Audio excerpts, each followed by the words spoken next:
All right. Welcome, everybody, to the Rocky Series podcast. I am your host, Ryan, and I'm really excited. Today, we have a special guest with us today. He's a comedian, but more importantly for me, he is a Rocky fanatic, is my understanding. This is Joe Matarese. Where are you hailing from right now, Joe?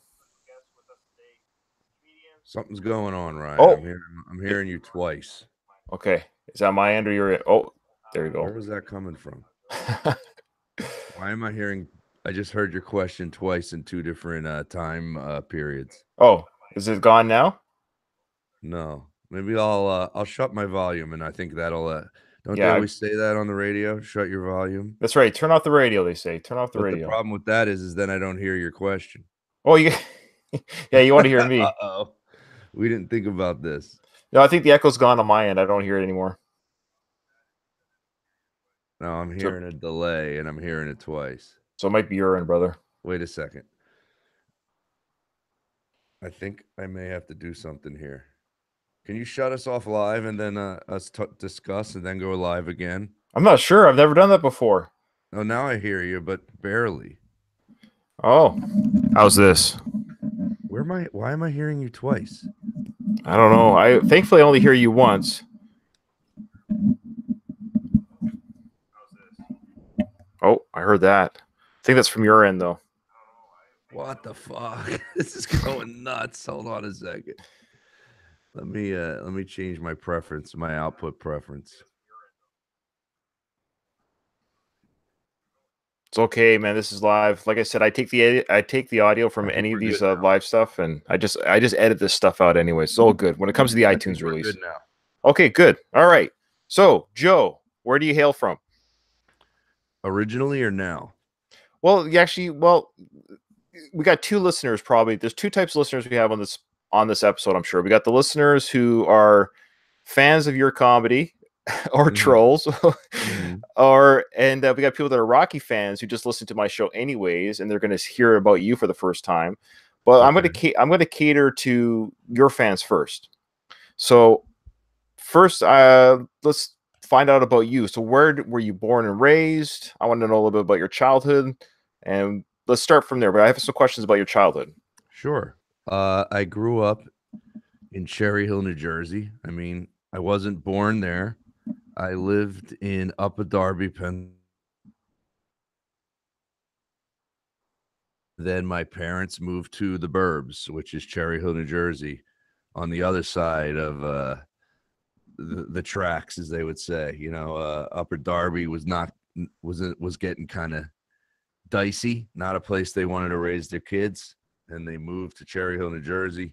So if you don't know where Upper Darby is, it's about 15 minutes from Philadelphia in the Pennsylvania side. So then I moved about 15 minutes from Philadelphia on the New Jersey side over the Ben Franklin or the Walt Whitman Bridge, they would say. Okay. No, I don't know any of that stuff. I'm from Western Canada. Yeah, so you're It's going to just, learn a lot about the area here and who connects with Rocky and why.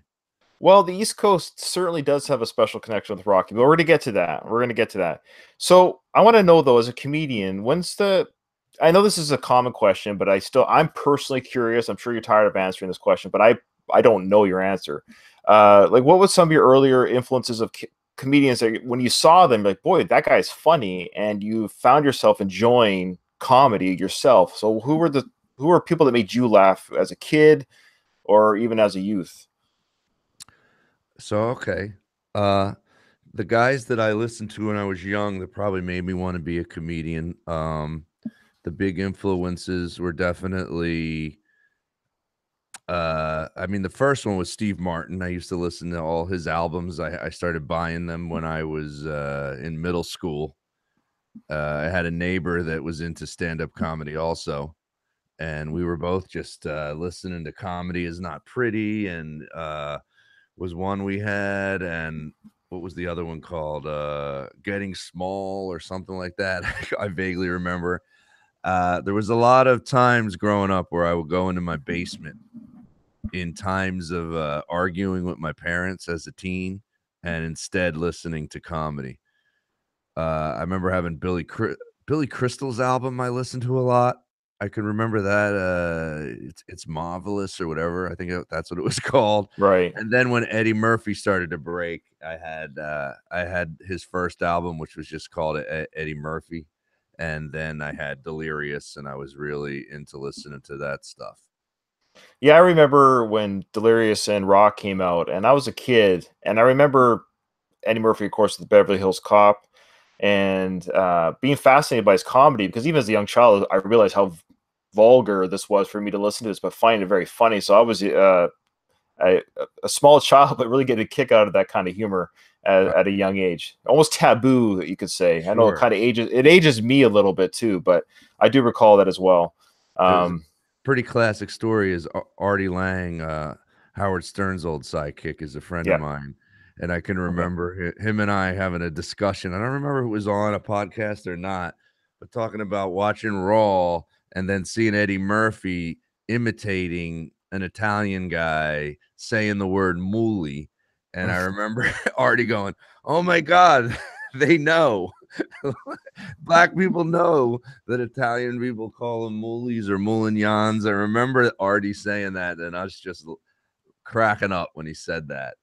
So is But that your? Oh, sorry. Go ahead. go ahead. Yeah, and I can remember seeing Raw in the movie theater, and it's funny that for some reason I'm seeing a connection in my head between seeing Rocky movies in the movie. I don't know why it's connecting in my head. Maybe it's because in Raw, Eddie Murphy does the whole Sylvester Stallone thing, right? About Oh, how you right. think you can fight when you go see Rocky. And when I saw, I think it was Rocky 3, saw it in South Jersey. Um, like I said, like 15 minutes from Philadelphia, and there were fights in the parking lot after the Rocky movie. Like people Really? like thought they could fight after they saw that movie, and like what Eddie Murphy was talking about really happened at a movie Oh, theater that I went when I saw Rocky 3. was it Italians versus black guys, or was it? No, it really was. It wasn't even like it wasn't even a race thing. It was just like I don't know that like how they say certain movies put you in a mindset Sure. and now you're in it and you feel like That you're in it for about an hour when you leave the movie.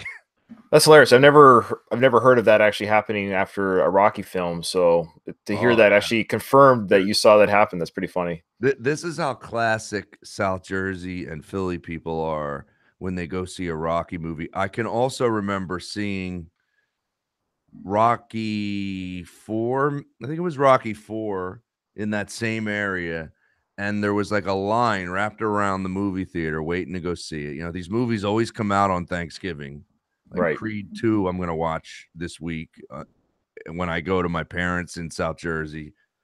Uh, but I remember the line and some Italian guy in line going, "Yeah, I heard they cut out the Italian market," and, like, he was, like, pissed about it. Like, Oh, wow. that was gonna ruin the movie because they cut the Italian market out. I don't know what he was talking about. Go ahead. Oh, no, that's good. I like that. I like those anecdotes. I've you're a little bit older than me, not much, believe it or not, but so you got. I would assume.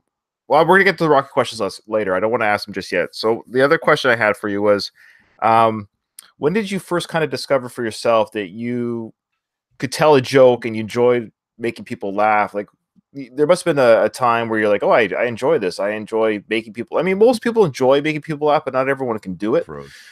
But was it at school, at the school, the playground, with your parents? And did you have like little bits or routines that you'd even practice with your friends at a young age? Well, that's what's weird about being a comedian. A lot of people think, "Oh, you were being funny, and that's why you became a comedian." Uh, I think I was being funny in my own imagination. I was a little like Rupert Pupkin, you know, a lot of performing alone in my basement. You know, like I said, those teen years, there was a lot of arguing going on with my parents. That's probably most teens go through. And I would just go hide down there. And I had like DJ equipment. I had like sound systems and like microphones. And I would go down there and I would listen to these comedy albums. I was kind of memorize them. And I used to be able to do like impressions. Like I could always imitate people. And like when I would go out with my friends, they would make me do it. Like if we would go to a bar at the end of the night, we're at a diner, they're like, do the, they would make me do it. Like they enjoyed it, Sure, and I yeah. would do it for them. And in my head, I was like, I want to be a comedian. I just had that going on in my head, but I never knew there was a place that you could go do it. And I went to Camden County Community College in Blackwood, New Jersey, and I met this guy, Arnold DeMarco, and he became my friend. And he came over one day, and he goes, "I did open mic in Philadelphia last night at this comedy club," and I was like, "There's a place?" And he's like, "Yeah, you just sign your name, and they let you do 5 minutes." And I was like, "Oh my god!" Like I never knew that there were that was even there. It's hilarious Right. because like living in Cherry Hill was so close to Philadelphia, but so far and scary to me, the city versus the suburbs, because I grew up in the suburbs and like my parents had that like old school Italian mentality, like, oh, I don't know, don't go to Philly. It's dangerous. Like they were always like that. So like I would even sign up for these open mics and drive back to Cherry Hill and wait the 3 or 4 hours because you'd have to sign up before the show, way before the show. And then I would drive back in to do the performance. So, because of like being afraid of being in Philly because of what my parents said. And it's pretty classic that, scroll ahead 5 years and I moved to New York City by So how old myself. were you when you did an open mic? What's your Freezing again. oh Say it how old again. were yeah, how old were you when you did your first open mic? And like did you have material ready to go or you just kind of like free formed it I on was stage? 19 when I started my first open mics. I might have had like 2 jokes. I was very unprepared, and I always tell young comics now, like, don't think you're gonna walk on and be funny, because that's what I thought. In my head, I thought, oh, I'll just go up there and do a couple of jokes and see where this goes, and do some impersonations. But you need jokes. You need reasons why you're doing the impersonations. You can't just go, here's this guy. Like, even Rich Little, who was like one of those voice guys when I was younger, they have routines that they do with the voices that make it funny and entertaining. I didn't have Right. that yet. So I did bad, a bunch of times, but something told me that it's weird because I connect Rocky, and my brother even brought up Rocky uh in his best man speech when I got married. And my wife did too. She's like, you have this going the distance attitude. Because my brother shit on me. He goes, because I remember you in the early days doing stand-up. He goes, you were so bad, there was no reason for you to keep going. But I was smart enough to know you're not going to be good at this. You got to keep going and keep going and keep going. And I still have that attitude. Keep going, keep going. Nobody can knock you down. That's impressive. I don't know how you guys do it. I've interviewed one other comedian, and I had the same feeling with him that I have with you is putting yourself out there on stage in front of people. And I know we got people in our chat room right now that I'm totally not acknowledging because they're going crazy. I can't even see the chat. I don't, it's not So, even on my well, screen. it's on YouTube. Like if you go to the YouTube channel, yeah, Yeah. you got your hecklers in this group. So let me just say, hey Oh, guys, sure. I can imagine everything they're saying. I don't have it on. Just shut it off. It's like, well, I'm hoping that some of my listeners were going to chime in and maybe some have some questions, but it seems like the majority of the chat people are people that are wanting to talk about you, which is totally fine. That's why you're oh yeah, here. they're gonna ask you what to ask me. I know what they're gonna do, but something I've learned in the in the past maybe 2 or 3 years is you won't be able to even do the interview the way you want to do it if you're even looking at it. I don't even look at it. I just talk. And whatever Right. they want to write, they write, but I'm not looking at it. I just here I am. I'm being me, and that's all I can do. So that's probably what you should do.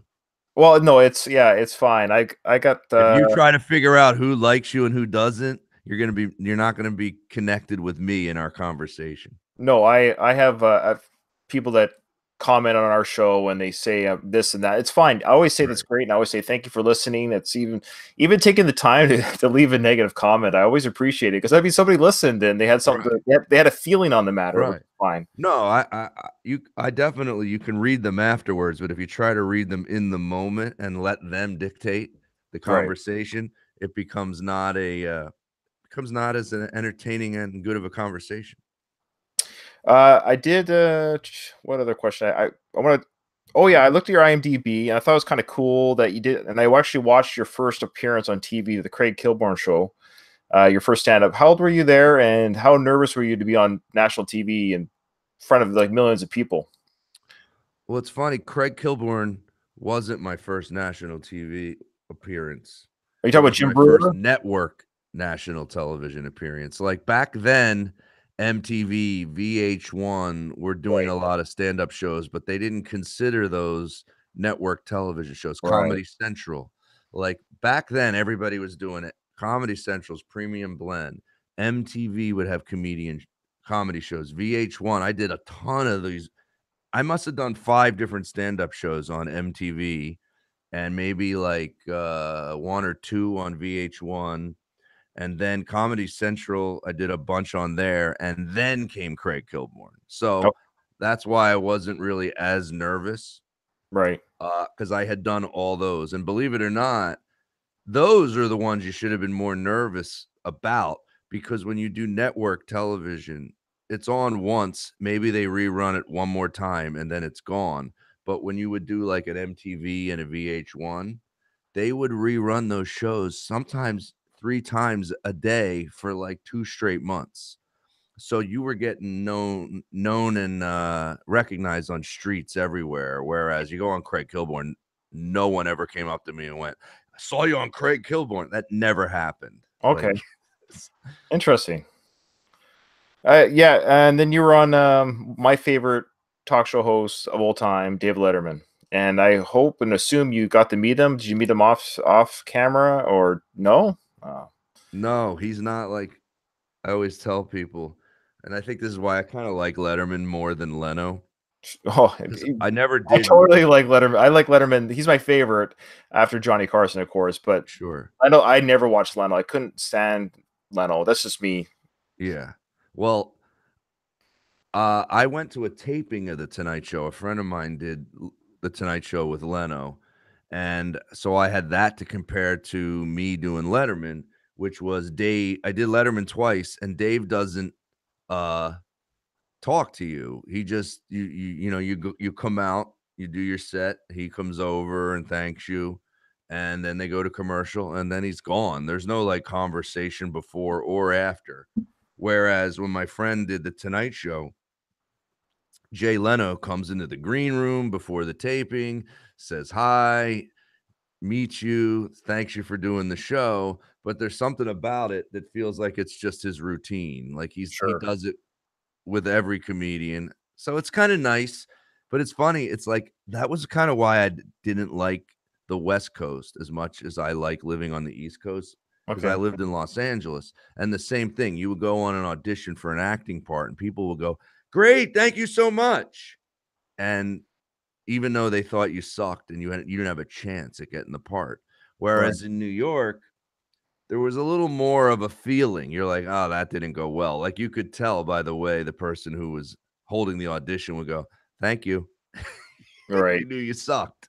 So, I prefer Letterman. Just he didn't feel like meeting every comedian in his green room, and if he knew you, he'd come in and meet you, but he doesn't. He doesn't care. He's doing his job. I get it. So, Yeah, I didn't yeah, care. I love it. That's what I love about him. But it's too bad you did get to shake his hand or anything, eh?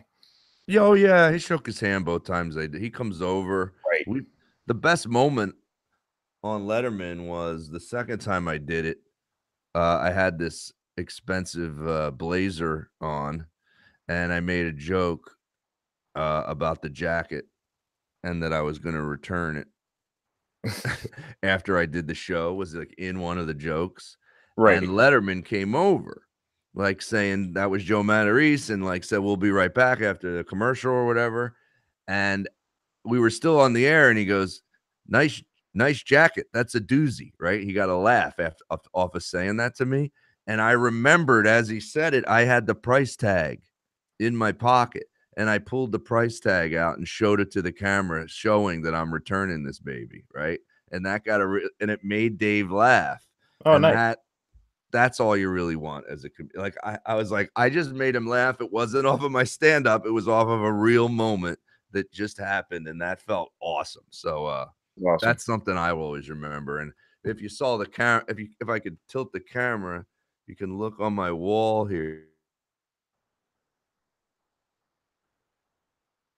from when I did the late show. Both cue cards are on top of each other. Oh, One of them's a small blue one that he has on his table, and the other one there below it is his cue card. Like he used the old school cue cards. He didn't have a teleprompter.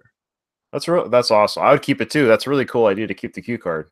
Yeah, the guy who booked me on it is a comedian that I knew a little bit. This guy Eddie Brill, and he must have always gave that to comedians because he knows we like to save stuff. And he just brought it over. He goes, "Here, you might want to keep this." And I was like, "Oh, thank you." And my wife surprised me and framed that and gave it to me as a gift one year. So you've mentioned that you have a few friends that are in the comedy business. When you guys get together, is there like some sort of comedy standoff, or are you always in competition with each other when you're in private groups, or is there a lot of ragging on each other? Like, how does that work as a bunch of comedians in the car? Like, I feel like, is anyone taking anybody seriously? Do you guys ever have a serious conversation, or is it just constant ribbing on each other, cracking Well, it's jokes? funny that you say that. It depends on who your comedian friends are. There's certain comedians that are always shitting on each other. Okay. And then there's certain comedians that have regular conversation with each other. And I gravitate towards the comedians that have normal conversation with each other. I don't really like hanging with the guys that shit on each other. I have a couple of friends that we've been really friends for a long time and we shit on each other, but we have regular conversation too. So, uh, and there could be a comedian that's known for like being really funny at shitting on other guys, but usually if it's just one on one, because I don't talk like that, that they become regular. But if there's like four guys that are like that and I'm in the mix, they start to rib, and I'm not good at ribbing back. I don't when I say shit, it'll sound really mean and they think I'm an asshole. So I try to avoid those. Yeah, it's I don't I even guess, go on those kind of podcasts anymore. right. I did see on, as I do with all my guests, and I hope you don't mind me bringing this up, Joe. I always Google what I can, obviously to try to do some research, see who this person is, and the reason why you and I connected, I'll just say for our listeners, the reason why you're even on this Rocky show is, like, of course, you're a Rocky fan. You did a Rocky comedy bit that I enjoyed. I thought, oh, I got to reach out to this guy because I love having guests on my show that are obviously Rocky fans. But I want you to talk about your life first before we talk about Rocky.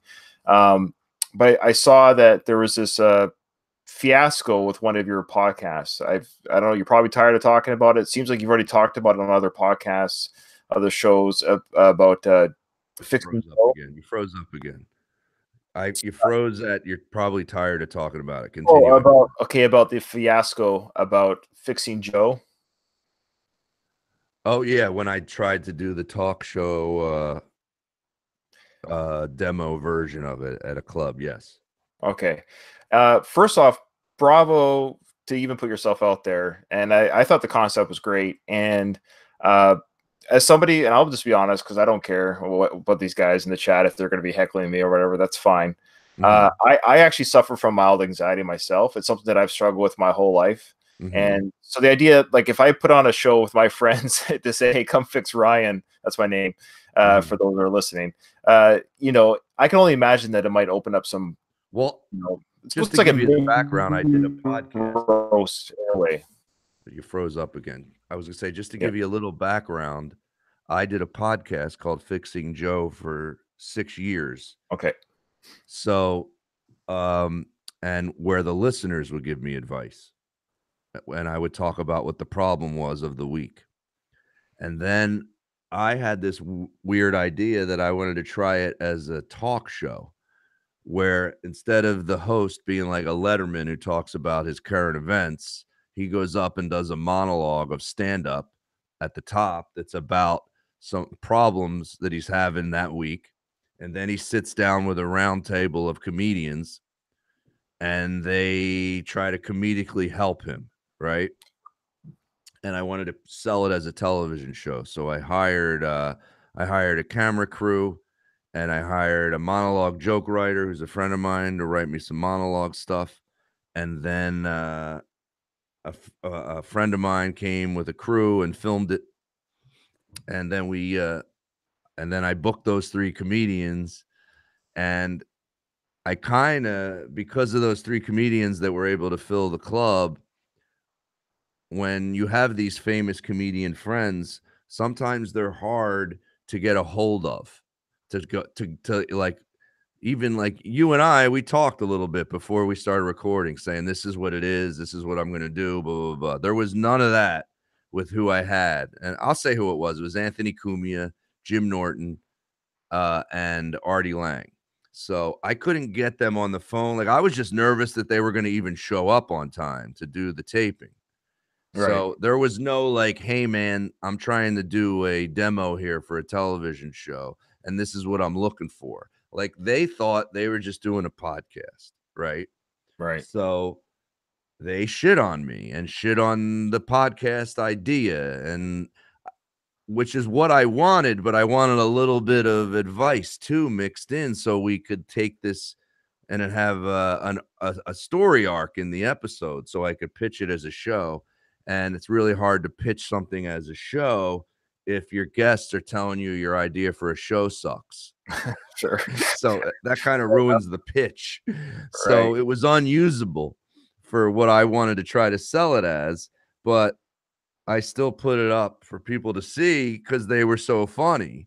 Like, it became a roast instead of a talk show. Sure. So that's kind of how that all evolved. Have you made peace with it now and with those three guys? Yeah, like, I wasn't mad at them, Right. but like I said when we first started talking, when I'm getting roasted, I don't know how to roast back and be funny. So there were moments in it where when I do say something back, it sounds serious, like there's no joke.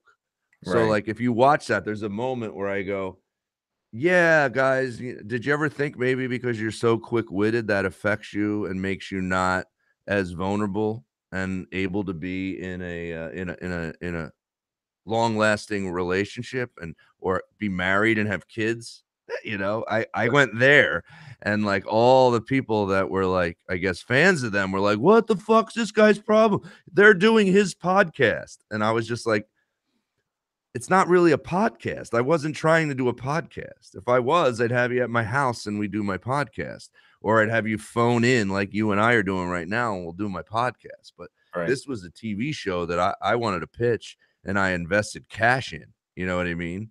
So, uh, so they were like, what the hell? And that's like, I didn't have time to tell anybody, like, I'm not good at coming back. So when I come back, that's what comes out of my mouth is Right. how I'm really feeling. And how I was really feeling right there is like,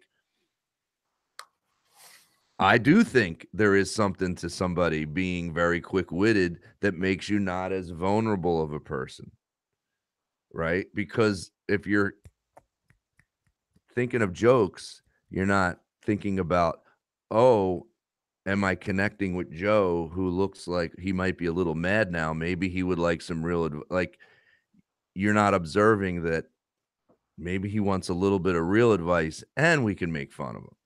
You didn't notice that. Right. Well, I appreciate you answering that, and I hope. Yeah, I'm sure you just got 14,000 comments on that. No, it's This will fine. be in a documentary in about Well, 6 months. I'm looking over. I'm looking over there at the chat, Oh, and yeah. They most. love it. Well, yeah. So someone actually said there was a new revelation that you gave. So maybe you gave something there that was new for people to hear. So that's good. Well, yeah, well, that's the other thing is people think when they read these things that a negative person puts out there on the internet, that that's the facts. And that's something that I've learned also from having attention from negative and positive, is that a lot of facts get completely skipped in things. So I know that now when I'm reading news, like, well, this could be incorrect. Like, there's a lot of incorrect, but you don't realize that until you're in the limelight and you see articles coming out about you where they miss things, where they Sure. say it a different way. And like, I'll never worry about that. There won't be any articles written about me. Actually, you actually, don't there's know one. that. You don't know There, that. there's one article. I actually will say my brother and I, who host this podcast, we actually got interviewed by Sports Illustrated. So it's coming out in December. Believe it Well, or that's not. huge, dude. So yeah, you'll get some negative people that'll think you're way off Oh, base. sure, that's fine. I guess that's fine. And they interviewed us regarding our podcast, the Rocky Series podcast. So it's going to be a big Rocky centric Sports Illustrated issue coming out in a week or two, or 3 weeks, just after the release of Creed 2. Anyways, I just plugged myself, which sounds No, you terrible. should.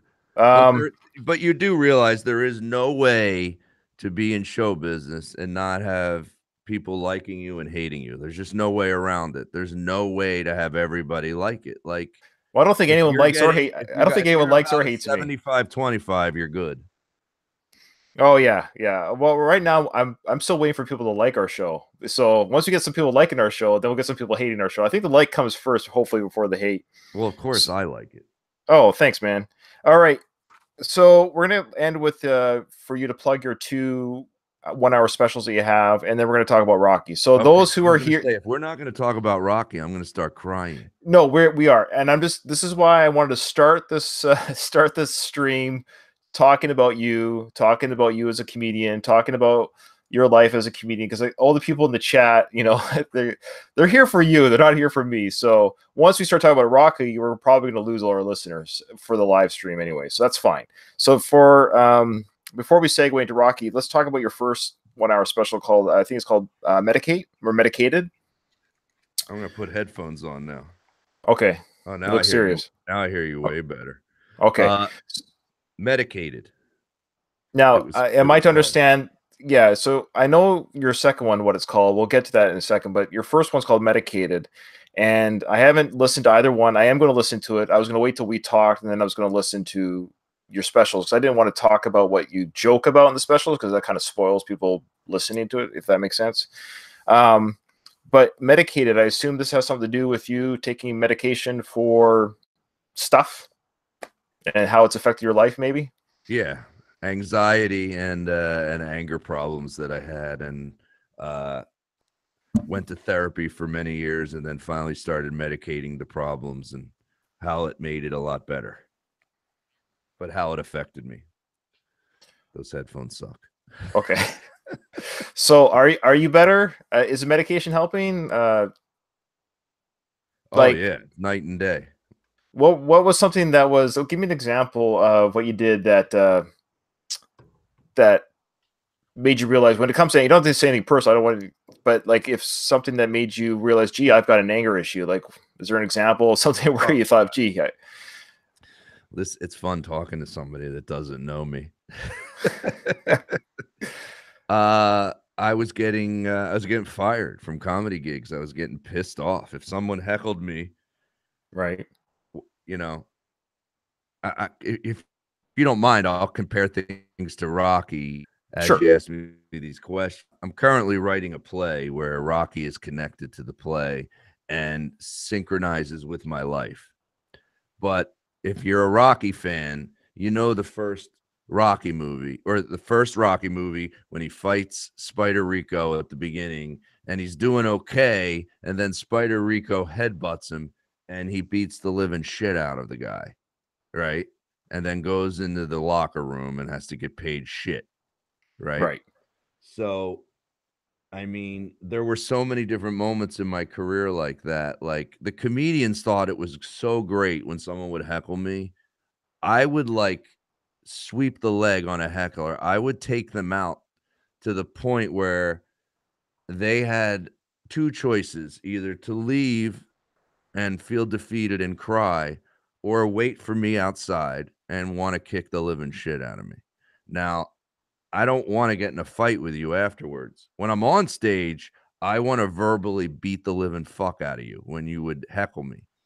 But when I'm done, now I'm gonna go to my hotel room and hide. Like, I'm not really gonna want to fight you. I'm not Right. really mad anymore, but I am mad when you're interrupting me when I'm trying to perform at my job.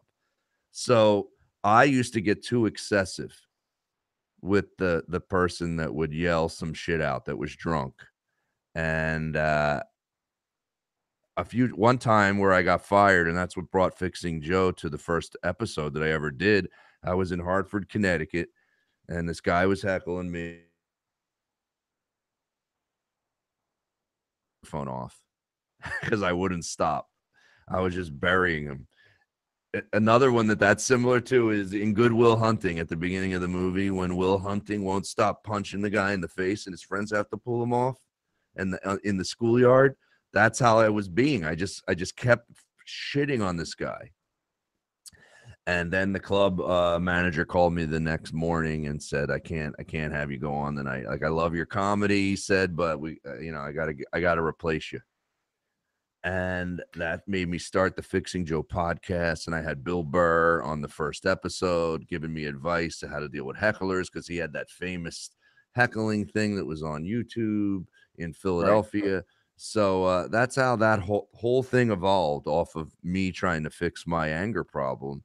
And not till I started medicating it many years after that did it go away. And it doesn't happen anymore. Like I always say now, the great thing about taking medication for anger and anxiety is now if I shit on somebody back, everyone in the crowd is on my side because I did it at the right moment. I didn't do it too soon.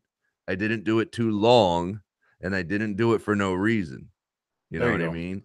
So it makes you like, it's like the difference between a good quarterback and a bad quarterback is a good quarterback knows how to pull back, call an audible, look where his receivers are and know how to hit them.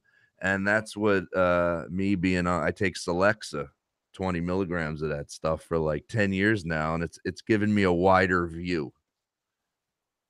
And so for that special 1 hour special medicated, I would assume, of course, you talk about these issues, talk about how the medication affects you, and you draw comedy from your own trials. That's pretty standard comedy I started 101, I taking guess. Adderall after that, but I don't think Adderall really existed that much when I did the first special medicated. My second special, the poster's wrong. I talk more about adding Adderall into the mix for ADD. So I take 2 of those medications. I mean, I take other medications for other things, but I don't talk about those on stage. I mean, sure, no one wants to hear about acid reflux. Well, no, well, I do. Or high cholesterol, but I take meds for those too.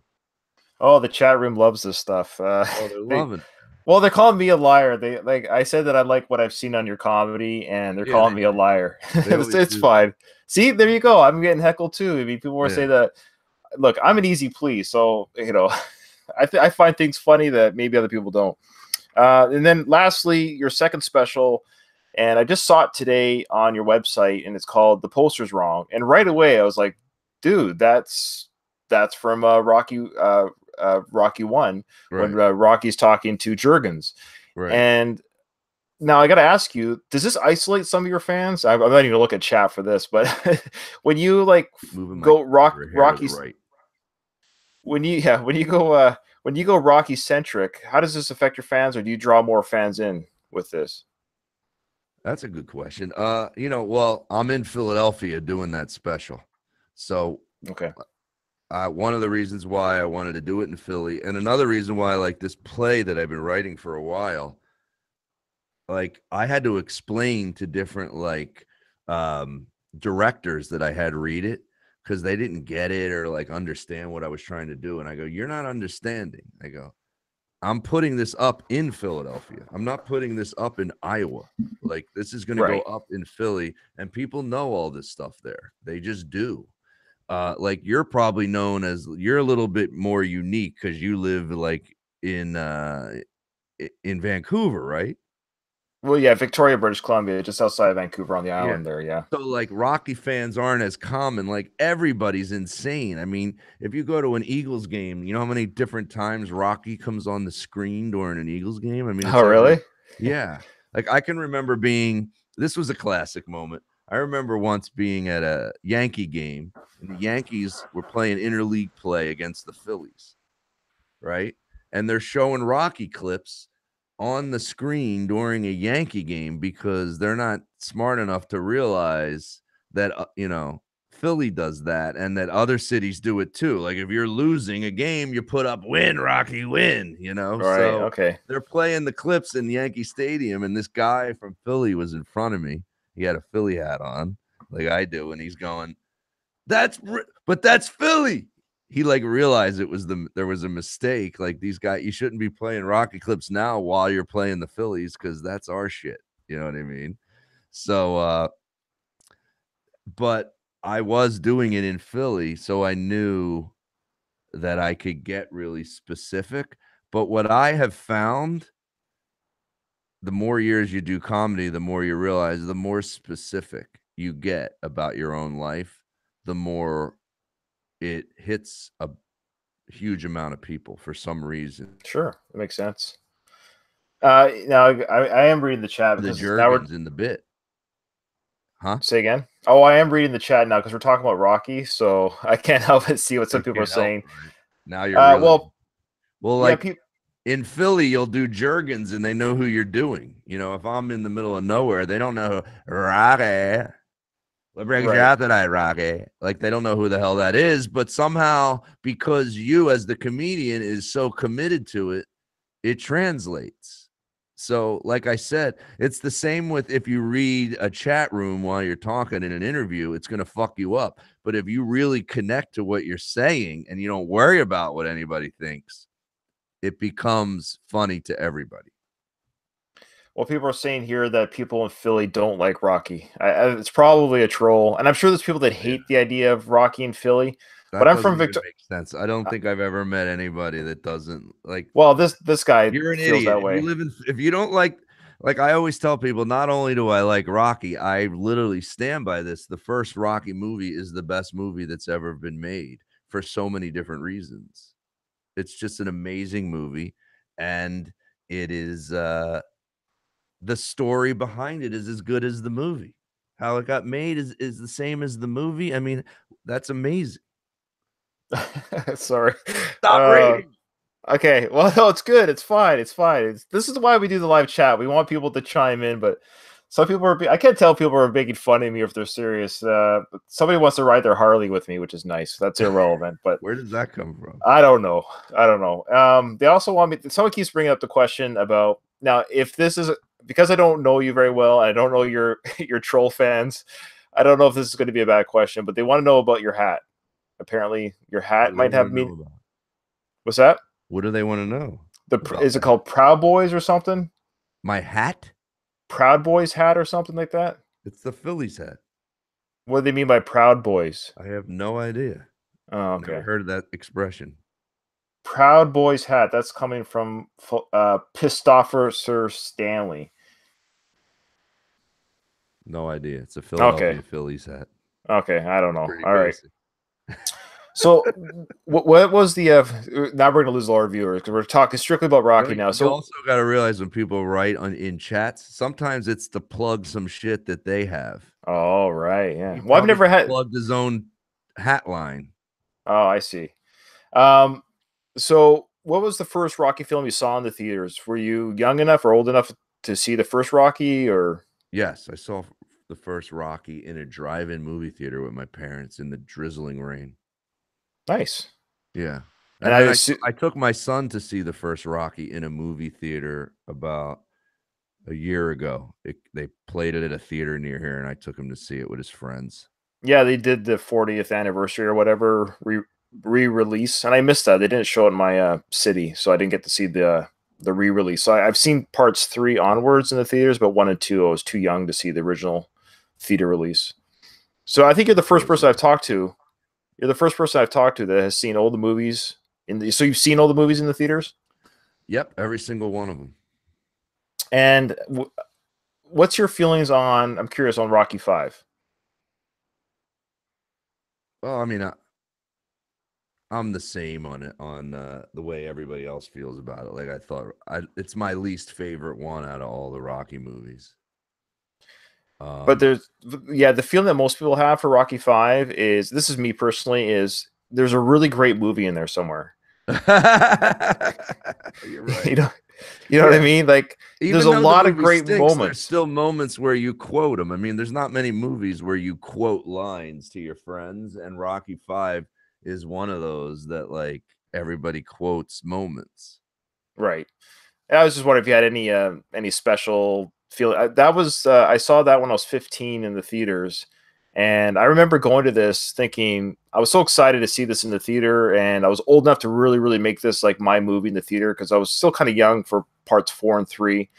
And I remember being sorely disappointed about the only thing that bugged me the most was that the fight took place outside the ring, and I just felt as a Rocky fan for all these years, I felt cheated as a viewer that he just threw fists with somebody outside of out of a bar. Something I've seen 100 times in other movies. To see Rocky's street fight kind of.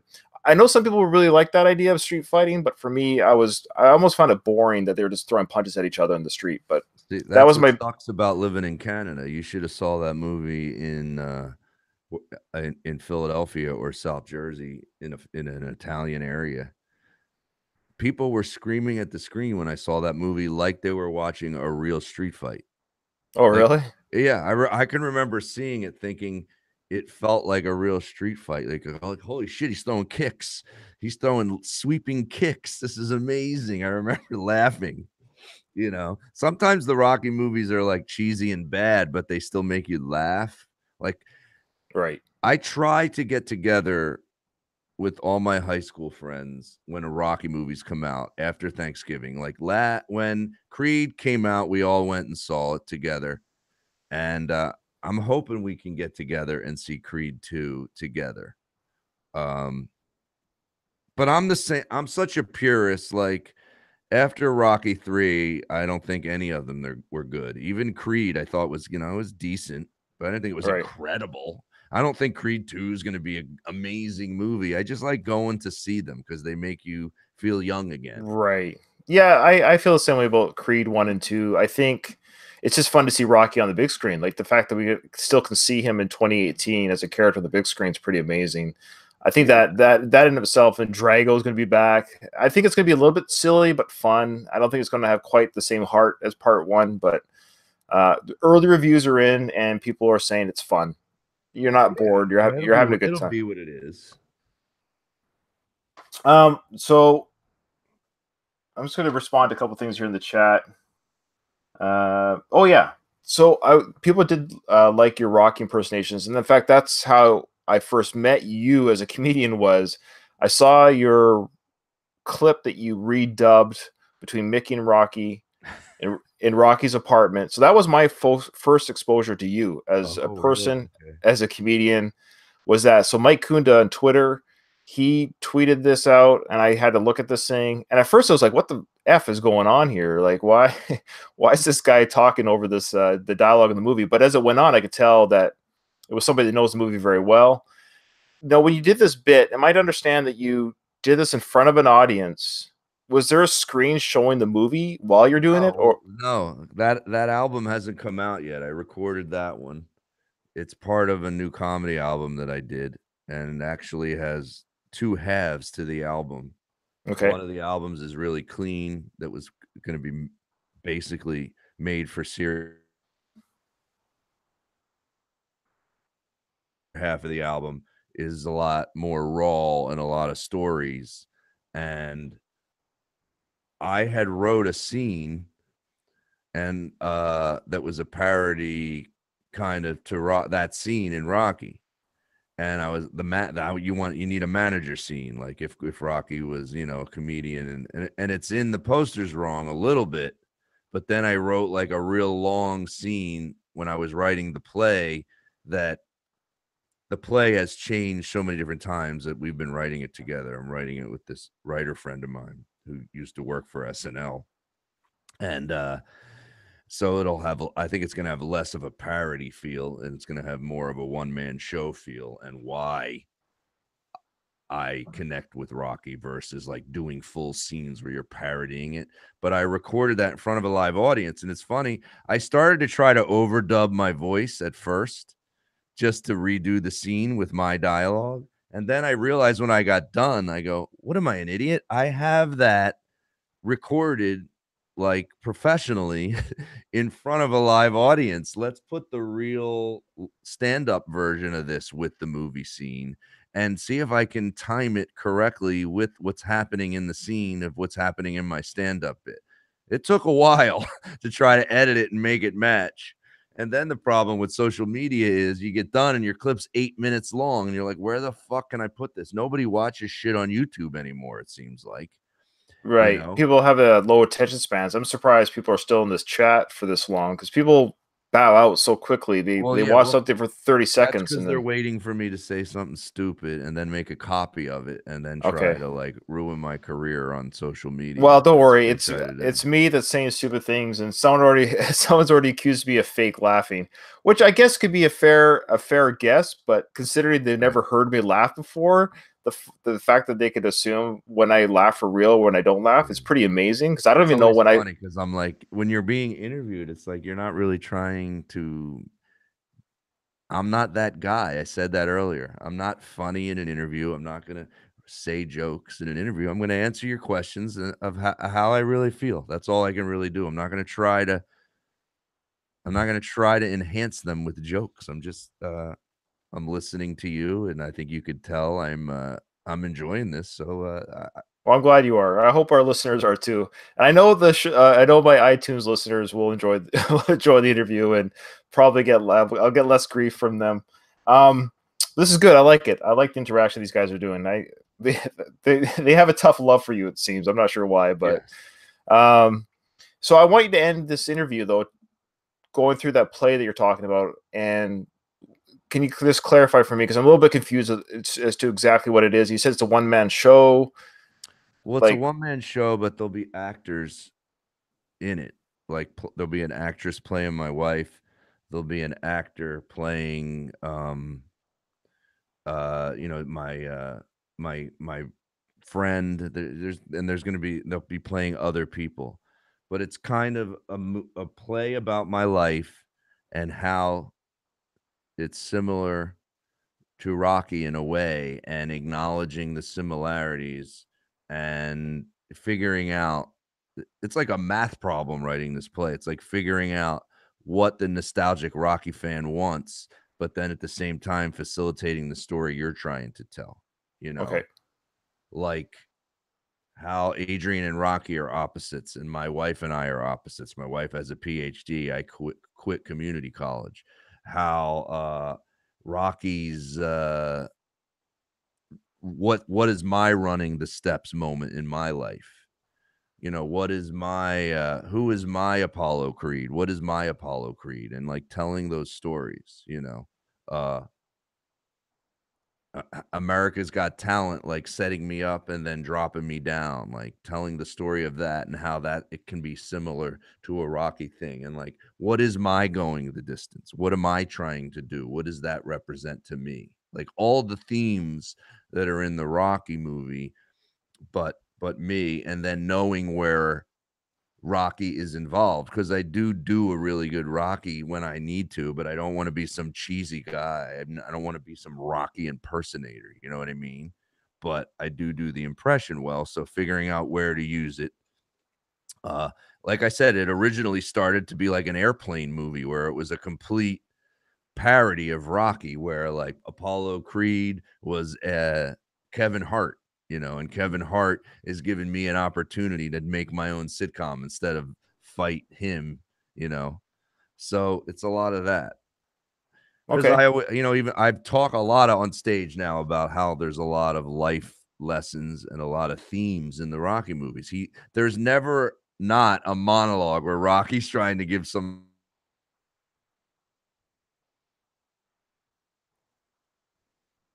Say that last part again. I missed you after Oh, the you missed Rocky me. I said monologue. all of the movies, all the Rocky movies, they always have some sort of monologue that's a life lesson about something. It's not Right. always a life lesson about the same thing.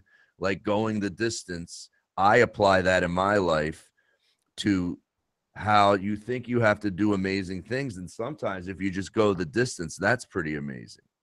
Like being an amazing dad, sometimes just being an amazing dad is never leaving and never giving up and not getting divorced and being there for your kids forever on a daily basis is going the distance, and uh all that stuff. It's just he's an emotionally smart guy, Sylvester Stallone. Like when he writes those movies, it's not about how hard you can hit. It's about how hard you can get hit. Is a great lesson. Like Well, yeah, he could be he could be Anthony Robbins if he wanted to be Stallone, because I there's messages there. I agree. Sorry if you hear those kids screaming in the background. Speaking of No, I didn't kids, hear. those are mine in the background. Well, I like it. I mean, you're getting flack in the chat for your idea. these guys, Of these guys are course, brutal. These guys are brutal. they don't Uh, even know what it is. They think uh, everything's a bad idea. They don't like any of my ideas. I love. I wish people follow. Look, I wish people follow my podcast as much as they follow you around because I I'd get. always say, like, if you cannot, this is the thing, and I don't know if they realize it, but you can't see a movie that's about someone having a success story without there being haters along the way. Like, Oh even if you yeah, go see Bohemian Rhapsody, which I just saw, the fucking guy's telling them that the song Bohemian Rhapsody is too long and it's the worst. And what is it? It ends up being one of the right. No, greatest rock anthems of all time. So it's like, if you were ever to listen to somebody who's telling you that, you just got to listen to yourself, and you just got to channel everything else out. oh, I agree. This is why I do my podcast. I don't have any. We barely have any listeners. Like not like not like these other huge podcasts. I do it because Mhm. it's fun. I do it for me. I Right. do it with my brother, and every now and then we get to meet interesting people like yourself. We meet other fans of Rocky online and become friends with them. But at the end of the day, you're doing it because you enjoy doing it. If you expect to be, a rags to riches story from something that brings you joy, that's just a nice byproduct at the end of the day. But if it brings you joy and let the people talk, they're going to talk anyways. Right. But What can I ask you a quick question? sure, of course. What is I always ask people this, what's the moment in a Rocky movie that makes you cry? Oh well, I'm such a baby. Which I one? think. In the Well, I first think. Rocky, what makes you cry? Well, there's two parts that get me teared up. One when he's talking to Adrian on the bed before the Think big of fight. one. When he goes Uh, to bed? yeah, when he's lying on the bed before the fight, and he's giving that speech, of course, about how he doesn't want to be just another bum from the neighborhood. Right. Because you know what's coming later in the movie, so that part means more to you on repeat viewings. And then, of course, the scene in round 14 when he's crawling on his hands and knees towards the corner of the ring to pull himself up before that final round bell goes because he wants to get up, and Mickey's screaming, stay down. And he's trying to get up because he knows, and we as a viewer know that at this moment he just wants to get up. He doesn't want to be knocked out in this round. He wants to go to that 15th round. So those two parts get me really choked up. Right. I'm not tearing. So just said here I'm tearing up. I don't know why. I just got my voice just got a You little got bit your cracky. voice I don't know get why. teary? I got emotional, but I'm not tearing That's up talking good. about it. That means because you love it. I've had that sneak up on me before when I'm talking about something from a Rocky movie. I'm like, did I just cry a little bit when I was explaining that? Uh, I I want actually to. got to interview Chuck Wepner, who that movie is Oh based yeah, on, and and hear his side of the story of when how he's trying to go the distance with Muhammad Ali. It was pretty right. amazing. Uh, I'll tell you real quick, my cry moment. I don't know if you feel it. I don't know why I feel it in this moment. Sure. And it might be because I relate, because I feel like I'm kind of a sensitive guy also. Uh, I think, well, I do find that people identify and love movies that remind them of themselves, right? Yes. So Rocky's a tough guy, but he's sensitive. Like I used to be, think I was I might have come across like a tough guy and with the hecklers and getting pissed and act like I'm going to beat the shit out of everybody. but really all I want to do is like have a good conversation and feel connected when we're talking. It's fine with me. I'm not trying, I don't want to fight anybody ever.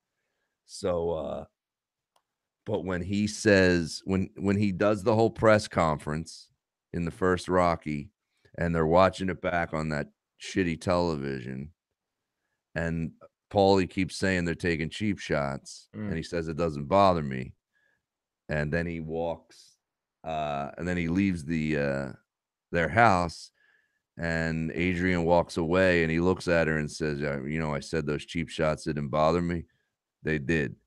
Like, that gets me, uh, it's like the trolls come at me because they know I'm a sensitive guy, and that's why they come at me. It's kind of Sure. like they're my bully, you know what I mean?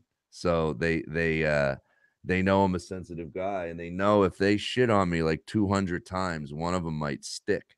Right. One of them might hurt my feelings because I am it's my best quality and my worst quality is that I'm a sensitive guy and that I do feel things, and that's kind of like Rocky too. He's a good boxer, but that could make you a shitty boxer if you like give a shit that you're getting punched in the face. Yeah, what do you say? After a while, it starts to sting a bit. 500 Yeah, times a night, it starts to sting a bit. Yeah. starts to sting. Like I always say that, like there's times where I'm driving around the block looking for a parking spot for a comedy club in New York City that I've done 16,000 times for the last 30 years. And I'm like, you're still fucking looking for parking spots. It starts to sting after a while, but then you got to suck it up and you got to go do it. You're like, go do it, man.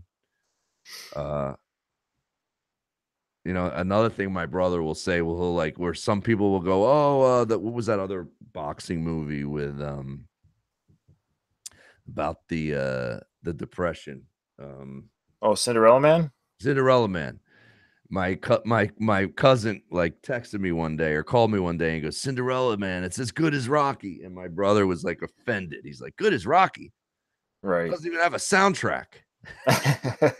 Like that like not only is Rocky a great movie, like the soundtrack is also incredible. And you just listen to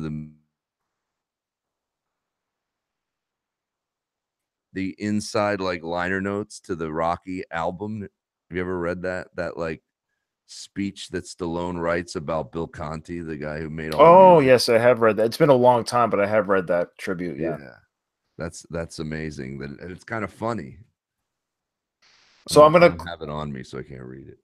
I'm gonna close the show. Before we Okay. do, though, I just want to acknowledge a couple things here. So there's been a couple comments in the chat, which is fine, where somebody said they were expecting a more in-depth Rocky discussion. I will say, for the first time listeners of this podcast, Tell like, him you're because still trying to go the distance. I'm only your 20th interview.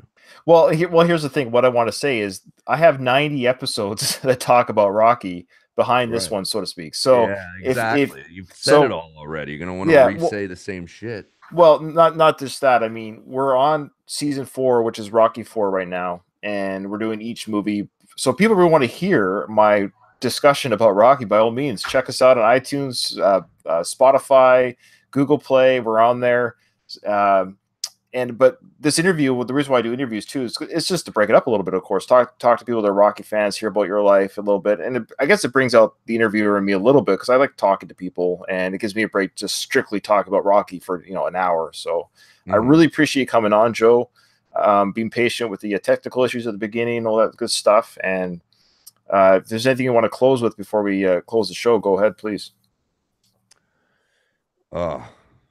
I just want to talk to anyone who's ever at a show where someone says, what's your favorite obscure part of Rocky? And you yell, Adrian, I hate you. Fair enough. Yeah, oh, shut up. Yeah, that's very obscure. Nobody ever says that one. Yeah, fair enough. What's your favorite? What's your most obscure Rocky fact that you Mine? know? That you know, yeah. Oh boy, this is where editing will come into play Yeah, they do that a later. lot in Philly radio. They'll do like trivia, and my brother was texting me like a week ago. There was like some trivia. I'm like, what kind of whiskey was Paulie drinking when he was in the bathroom in the first Rocky movie, and they'll know. So one of my questions I actually just put on our Facebook page was in the scene in Rocky Five, the best scene in Rocky Five, where the Mickey Rocky flashback. Mm-hmm. Did that take place before the first Apollo fight or before the second Apollo fight? Oh wow, you're hitting me with a question on Rocky Five. You mean when they're showing the ring stuff? I Yeah, the don't even, black. dude. I got to be honest. I don't even know. Well, it's obscure and it's kind of a trick question. There's no real indication when it is. I just like to think it takes place before the second Apollo fight because of how much Mickey loves Rocky at this moment. It would make more sense that his love of Rocky increased after the first fight because he didn't really love him that much before the first fight. Right? No, he was doing it because he saw an opportunity. It was like similar to like if you all of a sudden got a lot of Twitter followers. Now all of a Right. sudden some comedy managers like, I want to manage you. I think you got it. And like, you know, you don't. You just saw that my. It's so similar to a person in the entertainment industry's career. Like representation only they only want you when they know they can make some money with you. I mean, one of the biggest amounts of money I ever made, I got this development deal with Will Smith's production company years ago. And I switched managers because this manager wanted me. And I did it. And he made me that money like within a month. And it's like I know he wanted to manage me because he had the connection already. He knew the guy. He already had a development deal. He was representing Nick Cannon. And he was like, well, here's another young guy who I could probably score some money for, and then I'll take my cut. And then he got his cut, and then he became a shitty manager again, you know, Right. uh, after he got his percentage. He even said to me once, he goes, just so you know, if this sitcom that we're about to make doesn't get picked up, we're not going to be hanging out that much. Not as much as we've been hanging out. We were like friends. And he told me that. I was like, there is no more LA moment than that. We were literally at Brett Ratner's bachelor party together at a strip club. And there's like strippers giving us lap dances. Brett Ratner, my manager, and then me. And my manager looks at me and goes, if that doesn't get picked up, we're probably not going to be doing this shit anymore. I was like, you got to be kidding me. This guy's so honest. But, you know, it's kind of like Letterman, you know, I kind of liked it. I was like, I get it. It's all about the money, man. Well, sure. Yeah, well, this podcast needs a manager. I don't make any money off this thing. All right, we're gonna close up. These guys are these guys are getting brutal in the chat over here. Hey, I want to thank them. I want to thank them for listening, participating. You guys are great. They want me to ask you questions that I'm not going to ask because I'll let you read the chat later. But sorry, guys, that's Nah, I not the won't even read the chat. no. That's What's just up, I'm just YouTube? uh, I'm just letting you guys know that are listening to the show, listening to me for the first time. It's just not my style. I'm Canadian. I'm a nice guy. I'm not here to cause trouble for anyone, especially for my guests. Joe, you've been very kind to come on my show. I'm just a ham and egger. And thanks for bringing in your audience to listen to my show. Hopefully, these guys who are Rocky fans will come and listen to our back catalog and future catalog. So, thank you so much, Joe. Thanks for having me, man. I wish you much luck. Thank you, All and right, you man. too. Take it easy.